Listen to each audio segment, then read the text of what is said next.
Hello, everyone. Welcome back to Happy Glam Fabulous. Thank you so much for tuning in. Today we'll be recapping the Real Housewives of Potomac episode 13, the reunion part 1. I really am waiting for them to just put all these reunions together. I'm really over waiting week to week to week. But anyway, we'll just jump right in. So, as far as the ladies, we'll start with the outfits. The reunion outfits have become a thing. I remember Real Housewives of Atlanta season 1 and Real Housewives of Orange County season 1, those reunions. I don't even think Orange County had a reunion per se. They sat in the backyard and just recapped what was going on with them. And I remember those days. So to see how far that has come is interesting. But I would have to say all the ladies look nice. I like Charisse's hair and that dress. She's really been doing it with that little side strap. I like that. But as far as best dress, I'd have to say it's a tie between Monique and Robin. Robin has been serving looks lately. You better work, Robin. She's trying to get one back. But I would have to say Mo is a really great outfit. Her hair, her makeup, her outfit, everything looked great. Her body is sickening. She is gorgeous. Oh, she is just perfect.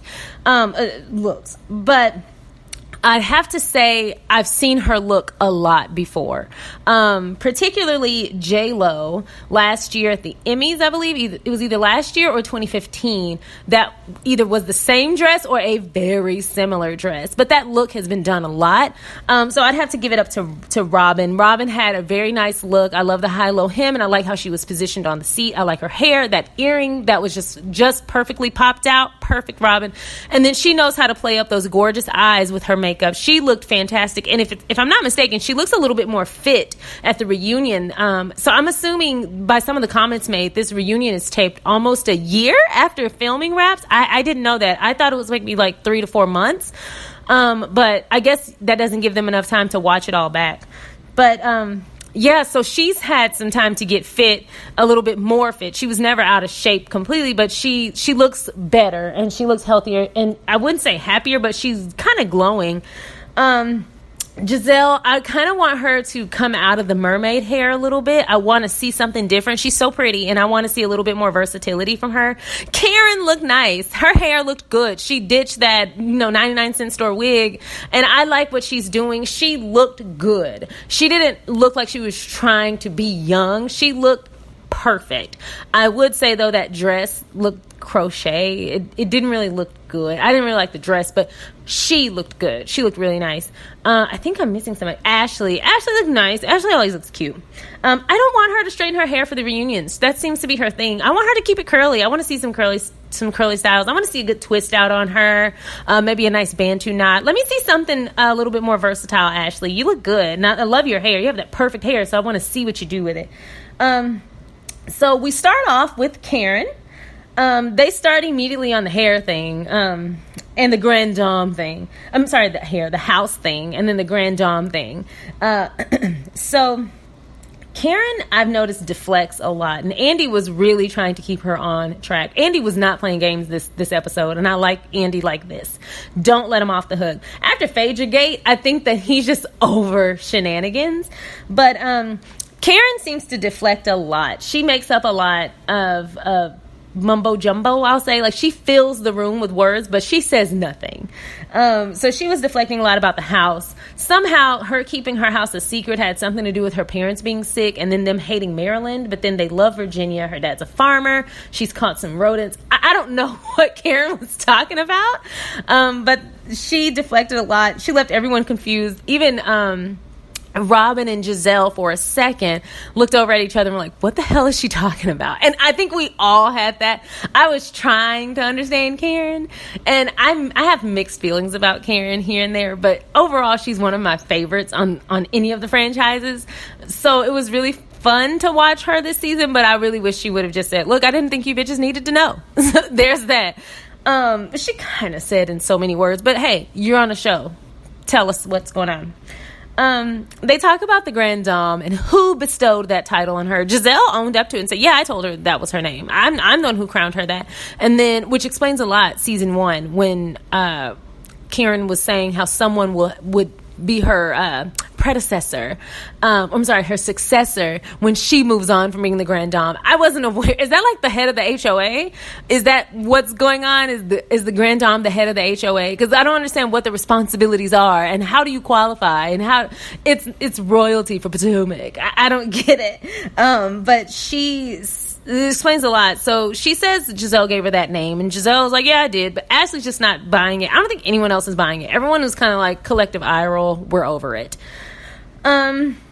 So Andy asks a question. He says, are you going to continue calling yourself the grand dame? And Karen finally cracked me up. Like, I had a loud cackle. Like, I usually don't laugh out loud at these ladies. I usually am like, this is funny, this is cute, whatever. It's just like low budget version of any other Real Housewives show.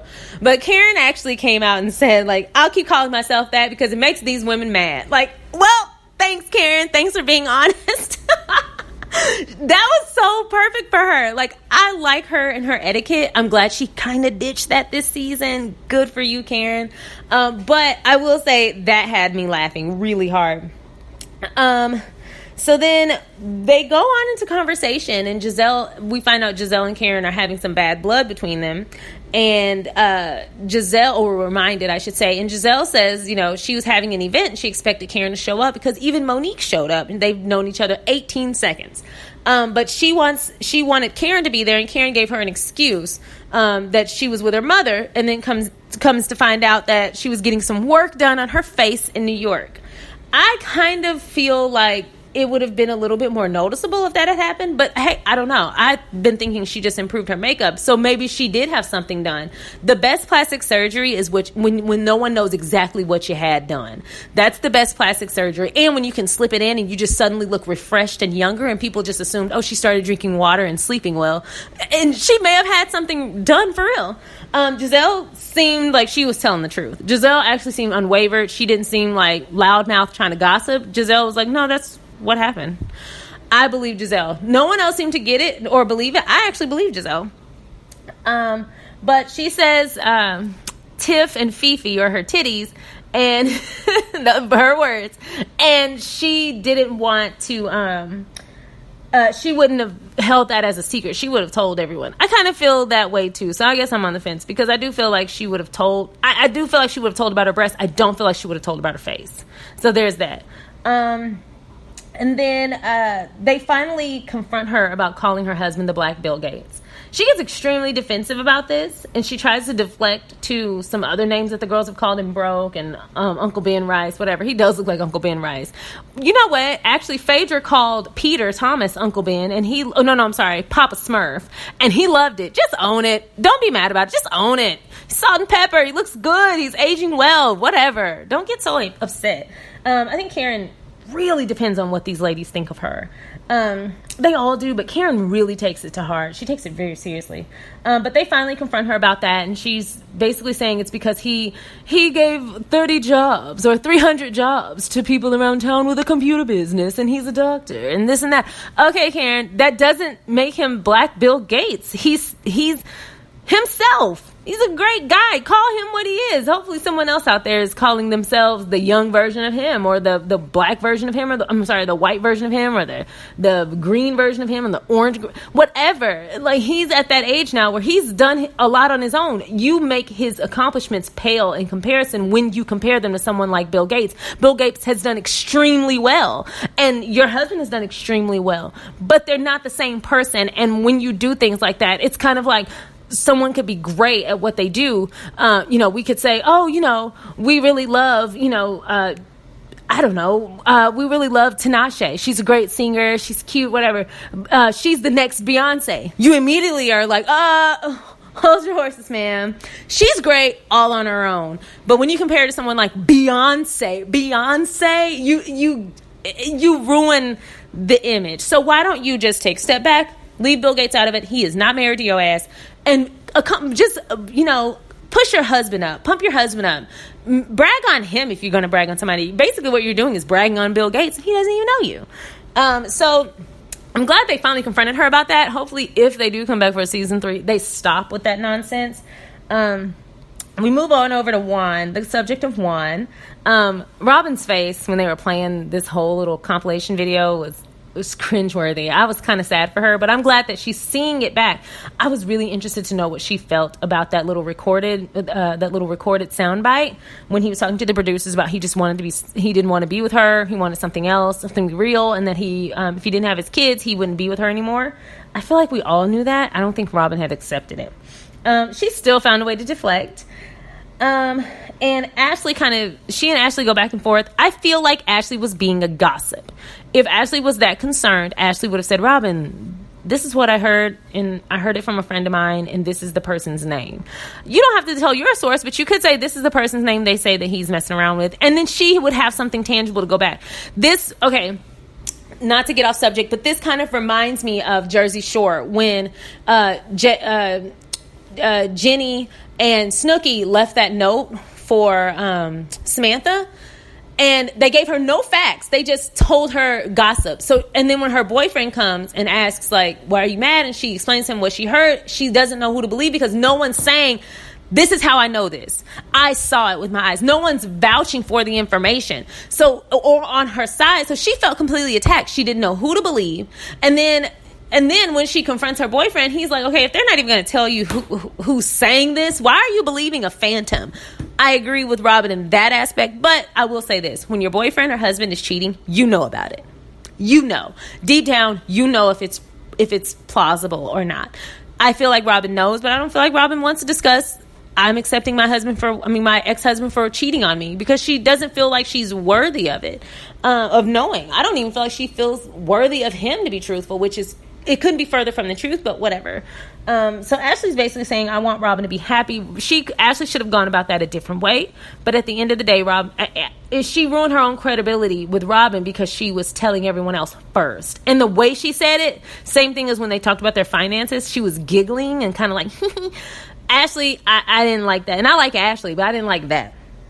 So then we see the Robin's, what do you want from me moment? Like when someone's just like, I'm not changing. Leave me alone.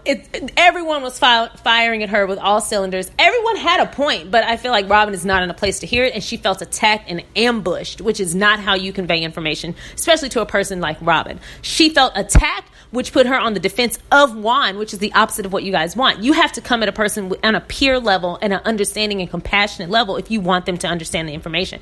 Tough love is appropriate, but you do need to have some compassion. You can't just rip off a Band-Aid and then start rubbing the wound. Like, you want to ease into it, rip off that Band-Aid, and then soothe it right away.